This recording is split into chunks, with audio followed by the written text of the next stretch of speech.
আসসালামু আলাইকুম আরহামতুল্লাহ। দীর্ঘদিন পরিচর্যার পরে একটা পাতাকপি দেখেন কিভাবে ধীরে ধীরে ধীরে ধীরে মুখ বন্ধ হয়ে বড় হয়। আর আমরা হাট বাজার থেকে মাত্র 10-20 টাকা হলেই একটা পাতাকপি নিয়ে ভাজি করে খেয়ে ফেলতে পারি। অথচ দেখেন যে সার পানি কিভাবে লাইন করে লাগিয়ে সুন্দর করে প্রতিদিন পরিচর্যা করতে হয়, পানি দিতে হয়, সার বিষ দিতে হয়। কত চমৎকারভাবে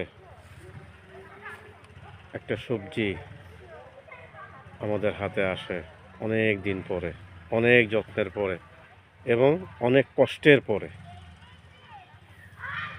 আমরা সুন্দরভাবে একটু লক্ষ্য করি যে কিভাবে পাতাগুলো বেঁধে যাচ্ছে।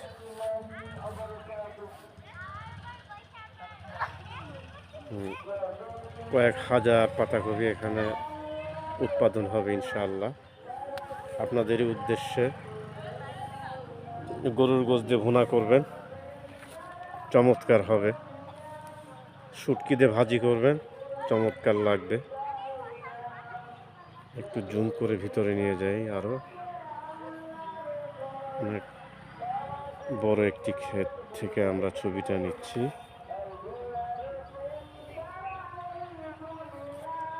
পাশে চমৎকার বাগান আছে, একটা রোড আছে। এটা হলো কয়সতী গোরস্থানের পথ। এদিক দিয়ে কত লাশ নিয়ে যাওয়া হয়েছে এই পথে। আমার পিতামাতা, আত্মীয় স্বজন অনেকেই এই পথে চলে গেছে।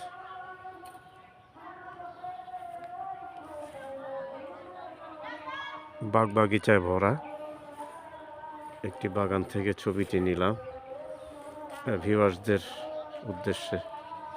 গ্রামীণ একটি দৃশ্য, পরন্ত বিকেল এখন।